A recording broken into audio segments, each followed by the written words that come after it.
Hello বন্ধুরা, আমি তোমাদের দিদিমণি চলে এসেছি তোমাদের প্রাইমারি টেটের জন্য খুবই গুরুত্বপূর্ণ একটা ক্লাস নিয়ে। আজ আমরা করব ইংলিশের ক্লাস। ইংলিশ পেডাগজির ক্লাস আমরা একটাই ভিডিওতে পুরোটাই কভার অলরেডি করে নিয়েছি। আজকে আমরা কিছু প্যাসেজ ভিত্তিক এমসিকিউ সলভ করব। তো চলো আজকের ক্লাস শুরু করা যাক। প্রথমেই দেখো তোমাদের সামনে এই প্যাসেজটা আছে, ছোট্ট মতো একটা প্যাসেজ। তোমরা চাইলে ভিডিওটা পজ করেও নিজেরা পড়তে পারো, আর তাছাড়া আমি তো পড়েই দিচ্ছি, তোমরা শুনতেও পারো। আমি পড়ার সাথে সাথে এক লাইন করে অনুবাদও করতে থাকবো। প্রথমে দেখো বলেছে, মাই 2.5 year old daughter had taken bath just then। তার মানে এখানে মাই বলতে যে লিখেছে সে স্পিকার বা অথার যা হোক কিছু একটা বলতে পারো। তো সেই অথারের 2.5 বছরের একটা মেয়ে আছে। তো সে বলেছে সে জাস্ট স্নান করে বাইরে বেরিয়েছে। We used to talk in Bengali at home.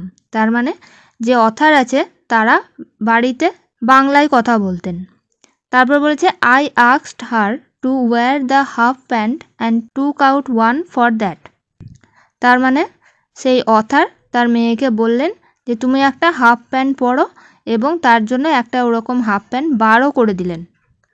দেন বলেছে she took the pant from my hand with the child like eagerness to explain something and said বাবা দিস ইজ ফুল প্যান্ট।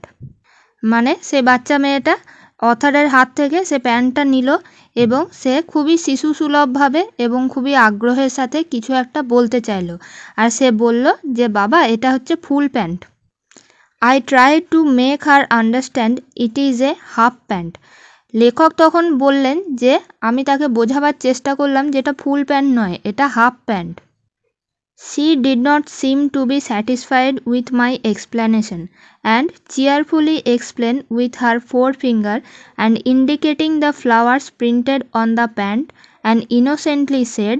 তার মানে লেখক ওই যে বললেন যে এটা ফুল প্যান্ট নয় এটা হাফ প্যান্ট, তো বাচ্চা মেয়েটা সেইটা শুনে সন্তুষ্ট হলো না।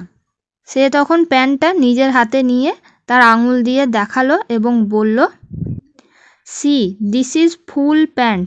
I had no logical explanation against her view. তার মানে এইখানে দেখো ফুল বানানটা কি লিখেছে FUL। তার মানে কি তার প্যান্টে কিছু ফ্লাওয়ার প্রিন্টিং ছিল। ফ্লাওয়ারকে বাংলাতে বলে ফুল, তো ফুল আঁকা ছিল বলে বাচ্চা মেয়েটা বলছিল এটা ফুল দেওয়া প্যান্ট, মানে সেই অর্থে ফুল প্যান্ট। কিন্তু লেখক মনে করলো যে ফুল মানে ইংরেজির ফুল। প্যান্টটা হাফ প্যান্টই ছিল কিন্তু ওখানে কিছু ফ্লাওয়ার বা বাংলার ফুল আঁকা ছিল, তাই জন্য বাচ্চাটা বলছিল ফুল আঁকা আছে তাই এটা ফুল প্যান্ট। তাই জন্য বলেছে I had no logical explanation against her view.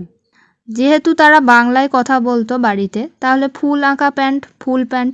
তো এটাই বলেছে যে তার এরকম ইনোসেন্ট একটা যুক্তিতে এর বিরুদ্ধে আমি আর কিছু তাকে বলতে পারলাম না।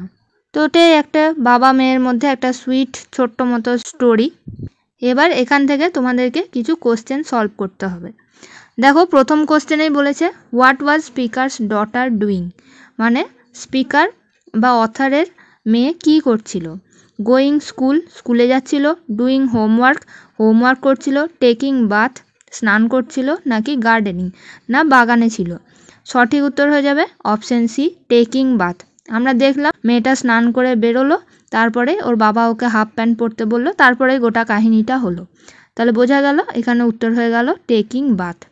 চলে যাচ্ছি পরের কোশ্চেনে। বলেছে in which language they communicate at home. Bengali, English, Hindi না মারাঠি।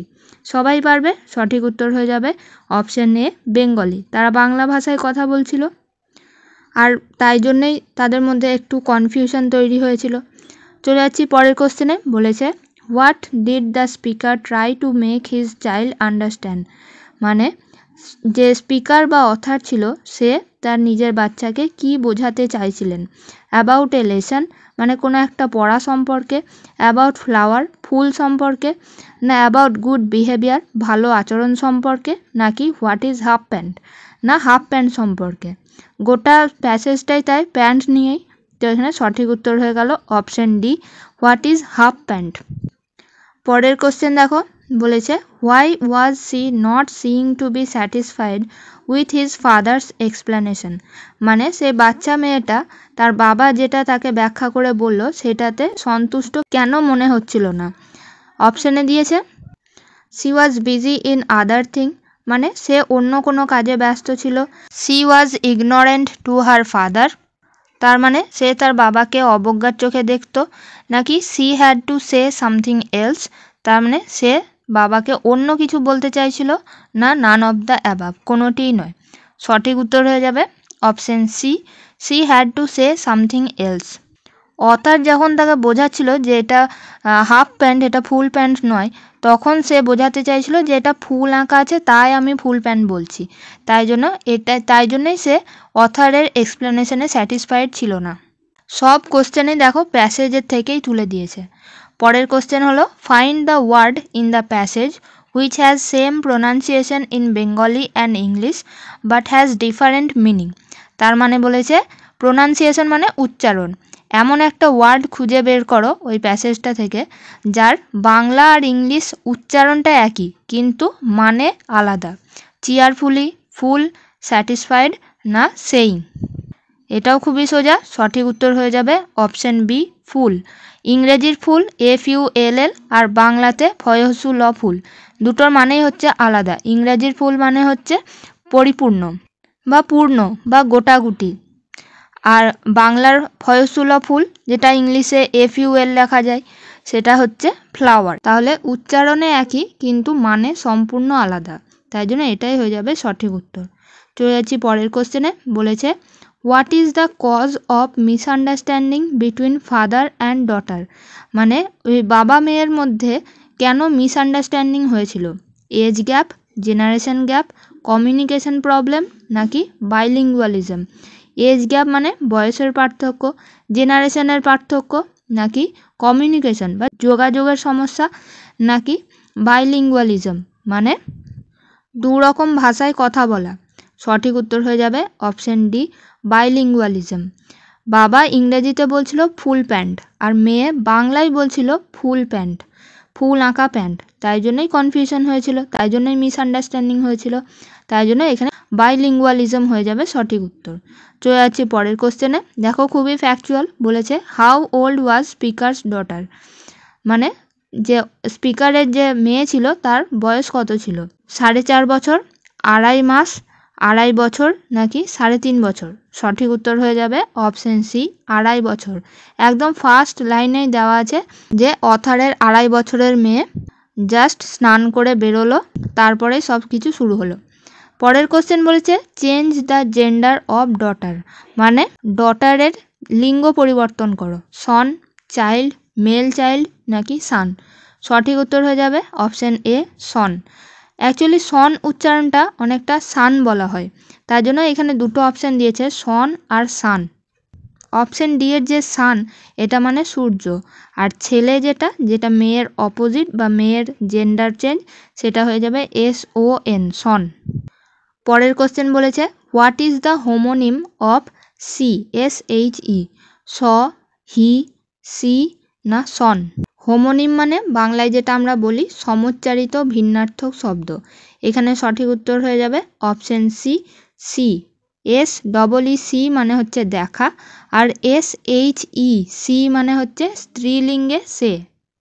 তাহলে এখানে যদি কেউ হোমোনিম মানেটা না জানো তার ক্ষেত্রে এটা প্রবলেম হয়ে যেতে পারে। চলে যাচ্ছি পরের কোশ্চেনে। বলেছে what is the origin of the word pant, মানে প্যান্ট শব্দের উৎস কোথা থেকে, মেন ওয়ার্ডটা কি? ট্রাউজার, প্যান্টালুন, পাতলুন নাকি প্যান্ট্রি। সঠিক উত্তর হয়ে যাবে অপশন বি প্যান্টালুন। প্যান্টালুন এখন একটা বড়সড় ব্র্যান্ডও হয়ে গেছে, তো এটাই হচ্ছে এই প্যান্ট শব্দের অ্যাকচুয়াল ওয়ার্ড প্যান্টালুন। পরের কোশ্চেন বলছে what is the synonym of satisfied. Satisfied ওয়ার্ডটা ওই প্যাসেজের মধ্যে আছে। প্লিজড, ডিসস্যাটিসফাইড, আনস্যাটিসফাইড নাকি প্যাশন। সঠিক উত্তর হয়ে যাবে অপশন এ প্লিজড।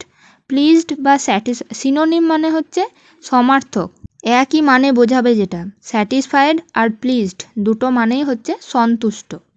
চলে যাচ্ছি পরের কোশ্চেনে। বলেছে what is the synonym of cheerful. Careful, satisfaction, জয়াস নাকি অবজেক্ট। এখানেও বলেছে সিনোনিম, তার মানে একই মানে হবে। সঠিক উত্তর হয়ে যাবে জয়াস। চিয়ারফুল আর জয়াস দুটোর মানেই হচ্ছে আনন্দময়। তাই এই ওয়ার্ডগুলোর মানে যদি তোমরা না জানো তাহলে কিন্তু একটু মুশকিল হয়ে যাবে। সিনোনিম মানেও তোমাকে বুঝতে হবে, আর চিয়ারফুল যা প্যাসেজে যে ছোট ছোট ওয়ার্ডগুলো থাকবে সেগুলো মানেও তোমাকে জানতে হবে।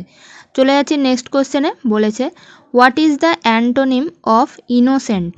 আননোন, নেভ, হার্মলেস নাকি সিনফুল? দেখো এখানে বলেছে অ্যান্টোনিম। অ্যান্টোনিম মানে বিপরীত শব্দ। তাহলে এখানে সঠিক উত্তর হয়ে যাবে অপশান ডি, সিনফুল। ইনোসেন্ট মানে বাচ্চারা যেটা হয় একদমই মাসুম প্রকৃতির, সে কিছুই জানে না, ভোলা ভালা। এখানে ডি হচ্ছে সিনফুল। সিনফুল মানে যে খারাপ কাজ করে, সিন মানে পাপ, তাহলে যে পাপ কাজ করে বা যে খারাপ কাজ করে সেটা হচ্ছে সিনফুল। তাই এখানে বিপরীত চেয়েছে, ইনোসেন্টের অপোজিট হয়ে যাবে সিনফুল। পরের কোশ্চেন বলেছে what is the parts of speech of the words cheerfully and innocently? তার মানে চিয়ারফুলি আর ইনোসেন্টলি কোন পার্টস অফ স্পিচের অংশ? পার্টস অফ স্পিচ আমরা জানি, দেখো অপশানেও দিয়েছে নাউন, অ্যাডজেক্টিভ, অ্যাডভার্ব, ভার্ব। এখানে সঠিক উত্তর হয়ে যাবে অপশান সি, অ্যাডভার্ব, যেটাকে বাংলায় বলে ক্রিয়া বিশেষণ। কোনো ভার্বকে সে আরও স্পেসিফাই করছে। আর অ্যাডভার্ব চেনার মেন একটা ট্রিক হলো শেষে দেখবে এলওয়াই আছে ম্যাক্সিমাম ক্ষেত্রে। এছাড়া ভেরিও হলো একটা অ্যাডভার্ব। চিয়ারফুলি মানে আনন্দিত ভাবে, ইনোসেন্টলি মানে মাসুম ভাবে, এই যে ভাবে ভাবে বলছি এটা হচ্ছে অ্যাডভার্ব। দেখো পরের কোশ্চেন বলেছে what is the meaning of four finger? Fourth finger, four fingers, index finger নাকি এনি ফিঙ্গার? ফোর ফিঙ্গারের মানে কি? ফোর ফিঙ্গার দিয়ে ইন্ডিকেট করলো মেয়েটা, তাই জন্য এখানে প্যাসেজ থেকেই তুলে ধরেছে। এখানে সঠিক উত্তর হয়ে যাবে অপশান সি, ইন্ডেক্স ফিঙ্গার। ছবিতে দেখো ইন্ডেক্স ফিঙ্গার মানে কোনটা? বুড়ো আঙুলের পাশে যে আঙুলটা থাকে ওটাকে বলছে ফোর ফিঙ্গার বা ইন্ডেক্স ফিঙ্গার। পরের কোশ্চেন বলেছে what is the meaning of the phrase used to? Application, things in use, regular doing pattern নাকি extremely helpful objects? Used to বলে যে ফ্রেজটা আছে এর মানে কি সেটা বলতে হবে। সঠিক উত্তর হয়ে যাচ্ছে option C, regular doing pattern. প্যাসেজটায় বলেছিল যে we used to talk in Bengali at home, তার মানে কি আমরা বাড়িতে বাংলায় কথাবার্তা বলি বা বলতাম। যে কাজ আমরা রেগুলারলি করে আসছি সেখানেই আমরা ইউজ করি ইউজ টু। যেমন I use to go school in my childhood, মানে আমি যখন ছোট ছিলাম আমি স্কুলে যেতাম, স্কুলে আমি প্রায় প্রতিদিনই যেতাম, তাই জন্য এখানে হবে ইউজ টু। তারপর যেমন he use to read news paper daily, তার মানে সে প্রতিদিন নিউজ পেপার পড়তো, একটা হ্যাবিট বোঝাচ্ছে, তখন আমরা ইউজ করি ইউজ টু। চলে যাচ্ছি পরের কোশ্চেনে। বলেছে what is the past participle of the verb wear? মানে ওয়্যার যে ভার্বটা আছে তার পাস্ট পার্টিসিপল বা V3 ফর্মটা কি হবে? ওর, ওর্ন, ওয়্যার্ড নাকি ওয়্যারিং? সঠিক উত্তর হয়ে যাবে অপশান বি, ওর্ন। আমরা জানি ভার্বের তিনটে ফর্ম, প্রেজেন্ট, পাস্ট আর পাস্ট পার্টিসিপল, ওয়্যার, ওর আর ওর্ন। আমাদের পরের কোশ্চেন দেখো which of the following supports A pre reading activity? এখন থেকে কিছু সিটেটের কোশ্চেন আছে, ভালো করে দেখো। বলেছে কোনটা রিড বা পড়া শুরু করার আগের activity? Asking learners to summarise the text, teaching grammatical structures, using paraphrasing task নাকি ইউজিং এ প্রেডিকশন টাস্ক? সঠিক উত্তর হয়ে যাবে অবশ্যই option D, using a prediction task. Predict করা মানে কোনো কিছু আগে থেকে অনুমান করা। তুমি যখনই একটা ক্লাস শুরু করবে তখনই তোমাদেরকে যেটা পড়াবে সেটা কতটা সহজ বা কঠিন এবং সেই অনুযায়ী ছাত্রছাত্রীরা কতটা প্রিপেয়ার, তাদের পূর্ব জ্ঞান কতটা, সেইটা তোমাকে প্রেডিক্ট করতে হবে। আর সেই অনুযায়ী তুমি শিখনটা পরিচালন করবে। তাই জন্যই রিডিং অ্যাক্টিভিটির আগে একটা প্রেডিকশন টাস্ক করা দরকার। পরের কোশ্চেন বলেছে চেতনস ফার্স্ট ল্যাঙ্গুয়েজ ওয়াজ ভোজপুরি, তার মানে চেতনের মাতৃভাষা হচ্ছে ভোজপুরি। সিন্স অ্যারাইভিং ইন তামিলনাড়ুতে যাওয়ার পর he no longer speaks Bhojpuri, সে আর ভোজপুরি ভাষা বলে না, অ্যান্ড অনলি স্পিক্স ইংলিশ, এবং সে শুধুমাত্র ইংরেজি কথা বলে। When the new second language replaces the native language, this is an example of, তার মানে বলেছে চেতনের যে ভোজপুরি ভাষা ছিল সেটা তামিলনাড়ুতে তো কেউ ভোজপুরি বুঝবে না, তো তখন সে ইংলিশে কথা বলতে লাগলো। তাহলে কি হলো, যে অন্য একটা ভাষার জন্য মানে ইংলিশের জন্য তার ভোজপুরিটা রিপ্লেস হয়ে গেল। এই জিনিসটাকে কি বলছে? কোড মিক্সিং, কোড সুইচিং, বাইলিঙ্গুয়ালিজম নাকি সাবট্রাকটিভ বাইলিঙ্গুয়ালিজম? সঠিক উত্তর হয়ে যাবে অপশন ডি, সাবট্রাকটিভ বাইলিঙ্গুয়ালিজম। কারণ ভাষাটা রিপ্লেস হয়েছে, রিপ্লেস না হলে হতো অপশন বি, কোড মিক্সিং হতো যদি সে দুটো ভাষাকেই মিশিয়ে বলতো, বাইলিঙ্গুয়ালিজম হতো যদি দুটো ভাষাকেই সে ইকুয়ালি কথা বলতো। কিন্তু এখানে দেখো বলেছে যে ভোজপুরিকে রিপ্লেস করে দিল ইংলিশের দ্বারা, তার মানে কি হলো, সুইচ করলো সে, ওই জন্য সঠিক উত্তর হয়ে গেল কোড সুইচিং। তারপরে বলেছে in which method does the learners first language play a central role in teaching? তার মানে নিচের কিছু মেথড দেওয়া আছে, সেই মেথডগুলোর মধ্যে কোন পদ্ধতিটায় একটা শিশুর যে ফার্স্ট ল্যাঙ্গুয়েজ হয়, মেনলি মাতৃভাষা হয়, সেই মাতৃভাষার গুরুত্বপূর্ণ রোল আছে? কমিউনিকেটিভ ল্যাঙ্গুয়েজ টিচিং মেথড, না টাস্ক বেসড লার্নিং, নাকি ডাইরেক্ট মেথড, নাকি গ্রামার ট্রান্সলেশন মেথড? সঠিক উত্তর হয়ে যাবে option D, grammar translation method. দেখো এখানে ওয়ার্ডটার মধ্যেই আছে ট্রান্সলেশন, তার মানে অনুবাদ। তার মানে তুমি ধরো ইংলিশ শিখছো, তো বাঙালি হয়ে ইংলিশ শিখছো, তার মানে ইংলিশটা তোমার অন্য একটা ল্যাঙ্গুয়েজ হয়ে গেল, টার্গেট ল্যাঙ্গুয়েজ হয়ে গেল। তো এই মেথডে বলা হচ্ছে যে ইংলিশটাও যে শেখাবে, তো সেখানে নিজের যে মাতৃভাষা আছে সেইটাই ট্রান্সলেট করিয়ে শেখাবে, তবেই সে শিখতে ভালো পারবে। এটাই হচ্ছে গ্রামার ট্রান্সলেশন মেথড।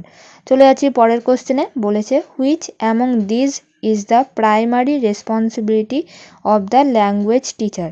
তার মানে একজন ভাষা শিক্ষকের মুখ্য দায়িত্ব কোনটি?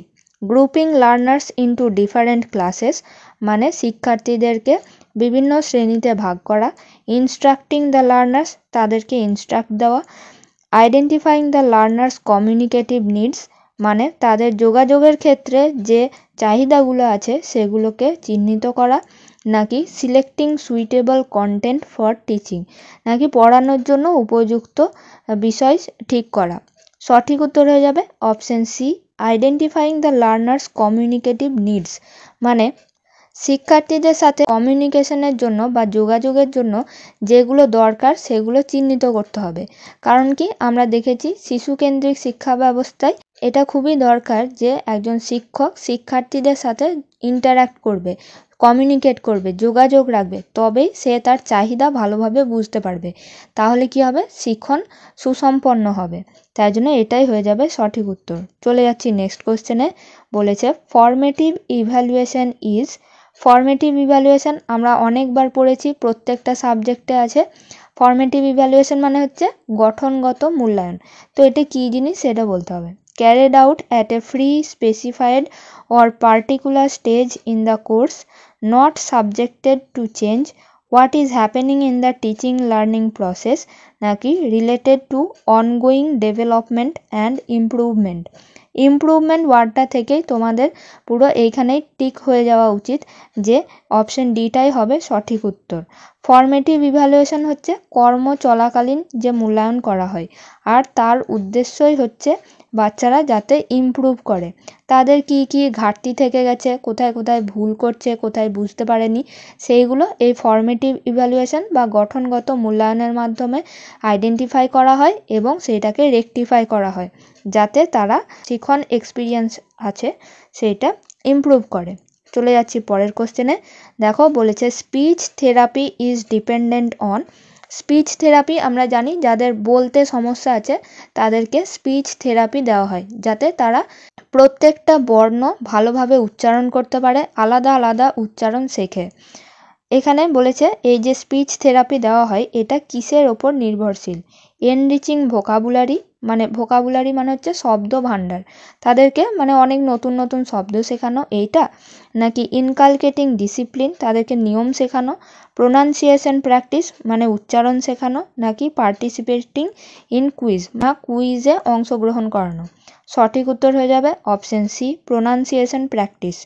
যার স্পিচ থেরাপি দরকার, মানে যে কথা ভালোভাবে বলতে পারছে না, তার মানে তার কি উচ্চারণের সমস্যা, আর প্রোনাউন্সিয়েশন মানে হচ্ছে উচ্চারণ, তাহলে স্পিচ থেরাপিতে উচ্চারণের ওপরেই ফোকাস করা হয়, তাই জন্য এটাই হয়ে যাবে সঠিক উত্তর অপশন সি প্রোনাউন্সিয়েশন প্র্যাকটিস। চলে যাচ্ছি নেক্সট কোশ্চেনে। বলেছে language skills are best learned in which way. Language skills মানে আমরা দেখেছি ভাষার কিছু দক্ষতা আছে, LSRW লিসেনিং মানে শোনা, S ফর স্পিকিং মানে বলা, R ফর রিডিং মানে পড়া, আর W ফর রাইটিং মানে লেখা। এইগুলো হচ্ছে কার মাধ্যমে ভালো করে সব থেকে ভালোভাবে শেখা যাবে? বাই ডিডাকটিভ মেথড মানে অবরোহী পদ্ধতির দ্বারা, থ্রু পিয়ার লার্নিং মানে বন্ধু বান্ধবের সাথে কথা বলে শেখা যাবে, নাকি by teaching in an integrated manner মানে একটা ইন্টিগ্রেটেড ওয়ে মানে একটা সমগ্র একটা ওয়েতে শেখাতে হবে, নাকি থ্রু মাল্টিপল অ্যাসাইনমেন্টস না অনেক রকম অ্যাসাইনমেন্ট দিয়ে শেখানো হবে। সঠিক উত্তর হয়ে যাবে option C integrated manner, by teaching in an integrated manner.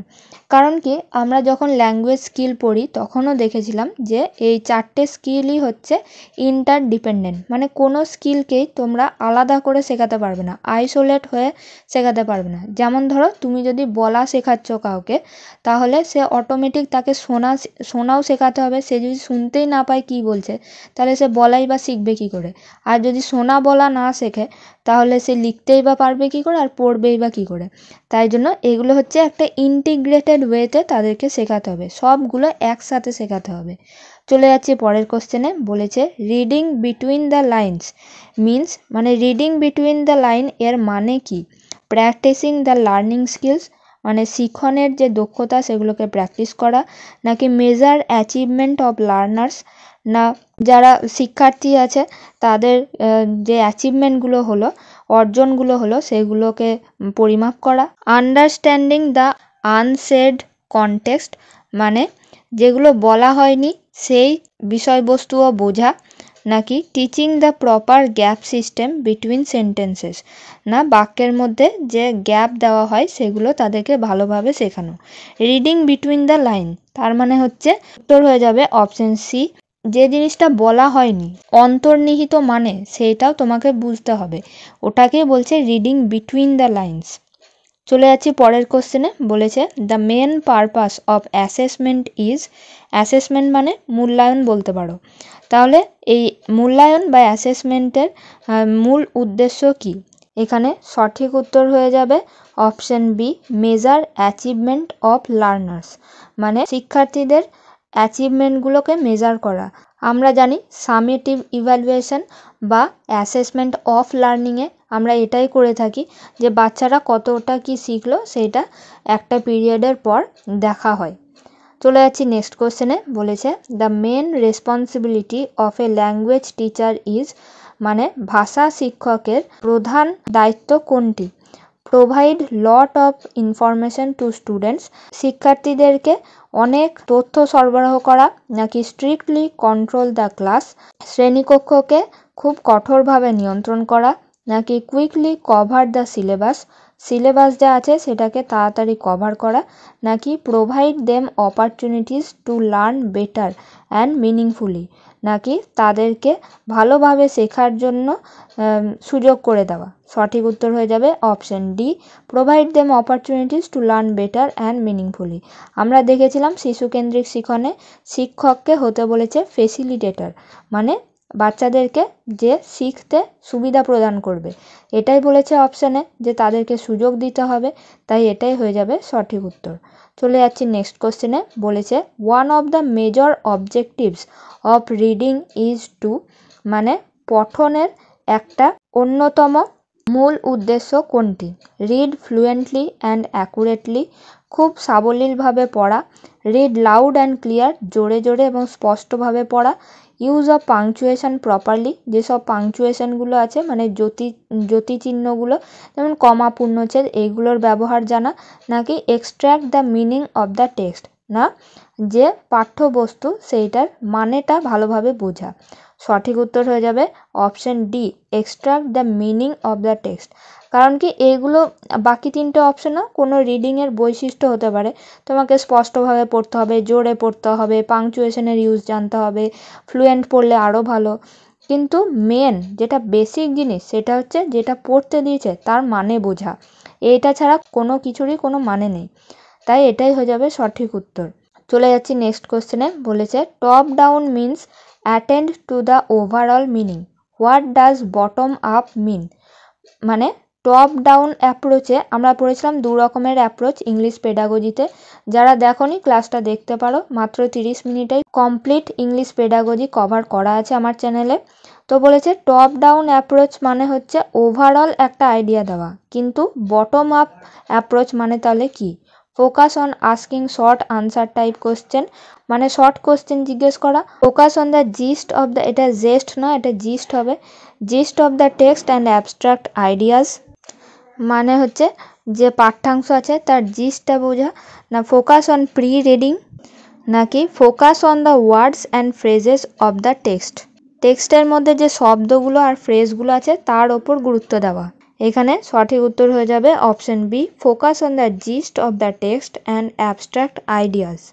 তাহলে টপ ডাউন অ্যাপ্রোচে ওভারঅল একটা মিনিং বুঝিয়ে দেওয়া হবে, আর বটম আপ অ্যাপ্রোচ মানে সেটা একদম নিচু লেভেল থেকে হায়ার লেভেলে যাবে। তার মানে কি, যেখান থেকে তুমি খুঁটিয়ে খুঁটিয়ে পড়বে এবং সেখান থেকে জিস্ট বের করতে পারবে। জিস্ট বের করতে হলেই তোমাকে সেই জিনিসটা পুরোটা ভালোভাবে সহজ থেকে কঠিনভাবে পড়তে হবে। তাই এটাই হয়ে যাবে সঠিক উত্তর। চলে যাচ্ছি পরের কোশ্চেনে। বলেছে which approach to grammar encourage the belief that learning A language is a matter of learning rules. তার মানে বলেছে কোন অ্যাপ্রোচ এইটা বিশ্বাস করে যে ভাষা শেখা মানেই হচ্ছে ভাষার নিয়মগুলো জানা। কটা মেথড দিয়ে দিয়েছে, গ্রামার ট্রান্সলেশন, ডিডাকটিভ, ইন্ডাকটিভ, নাকি কমিউনিকেটিভ। সঠিক উত্তর হয়ে যাবে অপশন বি, ডিডাকটিভ বা অবরোহী পদ্ধতি। অবরোহী পদ্ধতিতে আমরা জানি যেগুলো প্রথমে রুলস আছে, যেগুলো নিয়ম কানুন সূত্র আছে সেইগুলো আগে ব্যাখ্যা করা হয়, তারপরে তার উদাহরণ দেওয়া হয়। এই জন্য এটাই হয়ে যাবে সঠিক উত্তর। তো এই হলো আমাদের আজকের ইংলিশের ক্লাস। কমেন্টে জানিও কেমন লাগলো। দেখা হচ্ছে নেক্সট ভিডিওতে।